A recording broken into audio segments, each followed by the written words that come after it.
அத்தியாயம் 110 கருட வியூகம். போன அத்தியாயத்துல இளஞ்செழியன் தான் ஏன் வெண்ணிய போருக்கான இடமா தேர்ந்தெடுத்தான்றத எல்லாருக்கும் புரிய வைக்க முயற்சி செய்யறத பார்த்தோம். அத தொடர்ந்து வெண்ணி பரந்தலைக்கு இருங்கோவேல வரவழைச்சிட்டா வெற்றி நிச்சயம்னு இளஞ்செழியன் சொன்னது அந்த பாசறையில இருந்த எல்லாருக்கும் விசித்திரமா இருந்தது. அத பத்தி தனக்கு இருந்த சந்தேகத்தை முதல்ல கேட்ட பிரம்மானந்தர், வெண்ணி பரந்தலைக்கு வரும் நமது படைகளை விட எதிரிகள் படை 4 மடங்கு பெரிது என்று நீங்களே ஒப்புக்கொள்ளும் போது நமது சிறு படையை கொண்டு அதை எப்படி முறியடிக்க முடியும்? போரிடும் இடமோ பொட்டல் வெளி. ஆகையால் மறைந்து நின்று போரிடுவதற்கும் வழி இல்லை. நேர் எதிரில் நாம் மோதும் போது சேதம் நமக்குத்தானே அதிகமாகும் கேட்டார். நேராக மோதினால் நமக்குத்தான் சேதம் அதிகமாகும் ஒத்துக்கிட்டான் இளஞ்செழியன். அப்படியானால் எப்படி மோதுவதாக உத்தேசம் கேட்டார் பிரம்மானந்தர். இந்த பட்டுச்சீலையை கொஞ்சம் சரியாக கவனியுங்கள் அடிகளே சொன்ன இளஞ்செழியன் தன்னோட குருவாளால சீலையில கூட்டம் கூட்டமா இருந்த புள்ளிகளை சுட்டி காட்டி, இந்த புள்ளி கூட்டங்கள் இருக்கும் இடங்களை கவனியுங்கள். இந்த ஒவ்வொரு கூட்டமும் பெரும் தோப்புகளை குறிக்கின்றன சொல்லிட்டு கொஞ்ச நேரம் பிரம்மானந்தரை கூர்ந்து பார்த்தான். பிரம்மானந்தர் இளஞ்செழியன் சொன்ன இடங்களை கொஞ்ச நேரம் உத்து பார்த்துட்டு, ஆம், இங்கு தோப்புகள் உண்டு. தோப்புகள் எல்லாம் கடற்கரையோரமாகத்தான் இருக்கின்றன சொன்னார். அடிகளே, ஆனால் தொடர்ச்சியாக இல்லை. விட்டு விட்டு மரக்கூட்டங்கள் இருக்கின்றன. புகாரிலிருந்து கடற்கரையோரமாக தெற்கு நோக்கி கோடி இழுத்து பாருங்கள். முதலில் புகாரில் பெரும் தோப்புகள், அதை விட்டால் அடுத்த தோப்புகள் நாகையில். அதிலிருந்து கீழே வந்தால் இதோ வெண்ணிப்பரந்தலையிலிருந்து கிழக்கே அரை காதத்தில் இருக்கும் கடற்கரையில் மற்றும் சில தோப்புகள். புகாரின் மரக்கூட்டம் நமக்கு பயனில்லை. அதன் தோட்டங்களும் கோட்டையும் டைபீரியஸின் கைகளில் இருக்கின்றன விளக்கிக்கிட்டே போன இளஞ்செழியனை மடக்கின பிரம்மானந்தர், வெண்ணியில் இருங்கோவேலுடன் நாம் போரிடும் போது டைபீரியஸ் புகாரிலிருந்து பின்புறமாக வந்து தாக்கினால் என்ன செய்வதாக உத்தேசம் கேட்டார். புகாரிலிருந்து டைபீரியஸ் கிளம்ப மாட்டான் தயக்கமில்லாம சொன்னா இளஞ்செழியன். ஏன், டைபீரியஸ் நமது நண்பனா ஏளனமா கேட்டார் இரும்பிடத்தலையார். இல்லை, நமது நண்பன் இல்லை அவன். ஆனால் இருங்கோவேலின் நண்பனும் இல்லை பதில் சொன்னா இளஞ்செழியன். அத கேட்ட அல்லி இளஞ்செழியனை ஆச்சரியமா பார்த்து, உங்கள் கருத்தில் புதுமை இருக்கத்தான் செய்கிறது படைத்தலைவரே இகழ்ச்சியா சொன்னான். இரும்பிடத்தலையாரையும் அல்லியையும் மாறி மாறி பார்த்த இளஞ்செழியன், உங்கள் அனைவரையும் விட டைபீரியஸை நான் சற்று அதிகமாகவே அறிவேன் என்று நினைக்கிறேன் மகாராணி. இந்த நாட்டில் உள்ள யாருக்கும் டைபீரியஸ் நண்பன் அல்ல. யவனர்களுக்கு ஒரு அரசை இங்கு நிறுவும் நோக்கத்துடன் ராணியுடன் இந்த நாட்டுக்கு வந்தவன். ஆகவே அது ஒன்றில் மட்டுமே கருத்துடையவன்.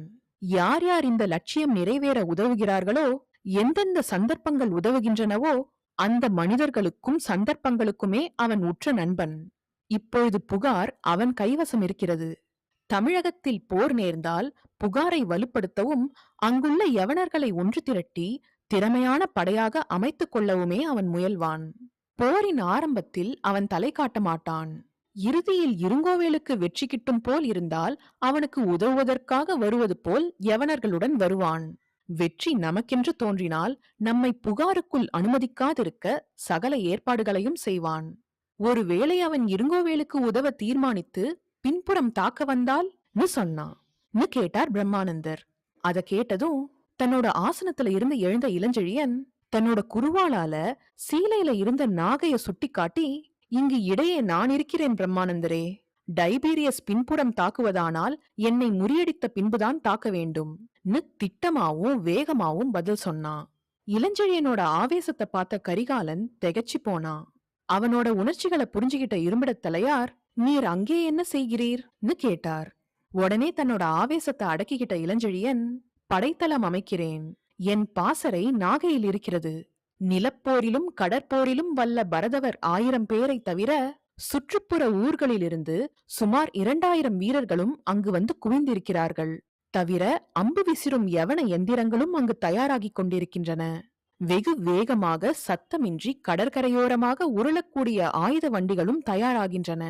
இந்த ஏற்பாடுகளை கவனிக்க மரக்கலமோட்டும் கலையை எனக்கு பயிலுவித்த குருவை நியமித்திருக்கிறேன் சொன்னான். ஒரு வலிமையான படை நாகையில உருவாகுதுன்னு தெரிஞ்சதும் கரிகாலனும் மத்தவங்களும் பிரமிச்சு போய் உக்காந்திருந்தாங்க. பிரம்மானந்தர் இளஞ்செழியனை பார்த்து, ஆமாம், அந்த குருநாதர் யார் என்று நான் அறியலாமா?ன்னு கேட்டார். அலீமான்னு சொன்னா இளஞ்செழியன். என்ன, அலீமாவா? பெண்ணா?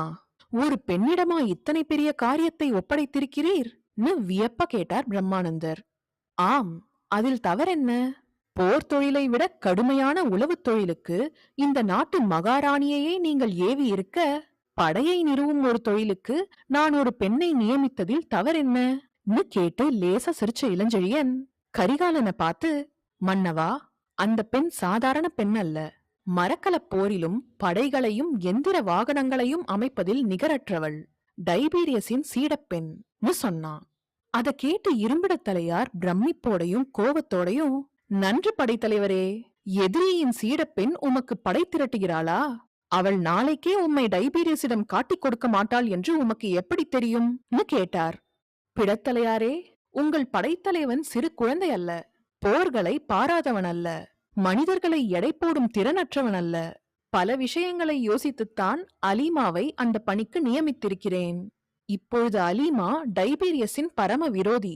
அவன் ராணியை கட்டுக்காவலுடன் வைத்திருப்பதால் சீற்றமடைந்திருக்கிறாள். தவிர அவளை விட திறமையுடன் படையமைப்பவர் யாரும் இல்லை.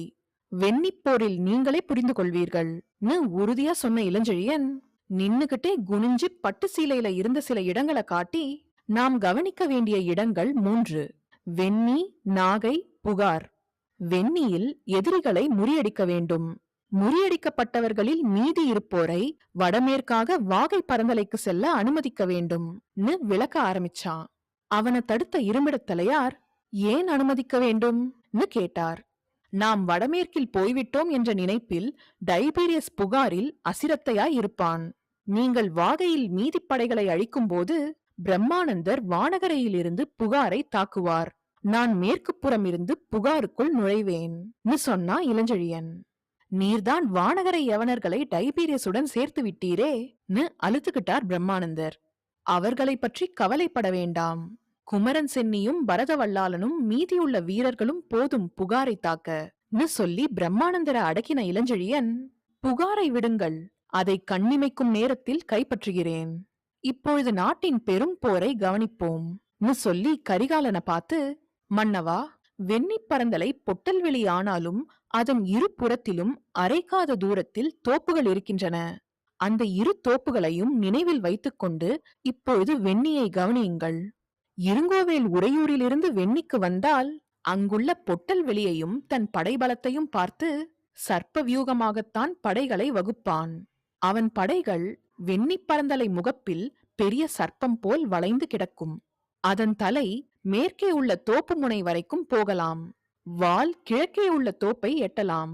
இப்படி நீண்டு கிடக்கும் பெரும் படையில் நமது படை நுழைந்தால் பாம்பின் தலையும் வாலும் அசைந்து இணைந்து வளையமாகிவிடும். அந்த பாம்பு வளையத்துள் நமது படைகளை அழித்துவிட யோசிப்பான் இருங்கோவேல்.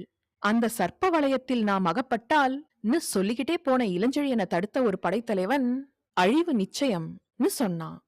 ஆம், சிக்கினால் அழிவு நிச்சயம்தான். ஆனால் போர் வியூகங்களில் சர்ப்ப வியூகம் ஒன்று மட்டுமே இருந்தால் நாம் அழிவது திண்ணம்தான்.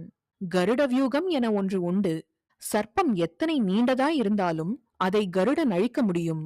ஆகவே சர்ப்ப வியூகத்தை அழிக்க நாம் கருட வியூகத்தை அமைப்போம். கருடனின் 2 இறகுகளும் வெண்ணிப் பரந்தலைக்கு அரை அரை காத தூரத்தில் இருக்கும் பக்கத் தோப்புகளில் மறைந்து கிடக்கும். அதன் உடல் மட்டுமே எதிரிகளின் கண்ணுக்கு தெரியும்படியாக நகரும். அதன் தலை பக்கத்தில் மூக்கிருக்கும். முதல் முனையில் இரும்பிடத்தலையார் இருந்து படைகளை நடத்துவார். சற்று பின்னால் அதன் கழுத்து இருக்கும் இடத்தில் மன்னர் இருப்பார். மற்ற படைகள் பின்புறம் இருக்கும். இந்த படைகள் எதிரி படைகளை நோக்கி நேராக சென்றதும் சர்ப்பவியூகத்தின் தலையும் வாலும் நமது படைகளை வளைக்க பக்கங்களில் நீண்டு இறங்கும். ஆனால் அவை நமது படைகளை வளைக்க முடியாது. தலையும் வாலும் இறங்கியதும் கிழக்குப்புற மேற்குப்புற தோப்புகளிலிருந்து முன்பே விரைந்து சரியான சமயத்தில் போர்க்களத்தை அடையும் புரவிப் படைகள் புயலென பாம்பின் கழுத்தையும் வாலையும் பின்புறத்தில் வெட்டிவிடும். இதனால் 3ஆக பிரியும் எதிரிப் படைகள் தனித்தனியே அழிக்கப்படும்.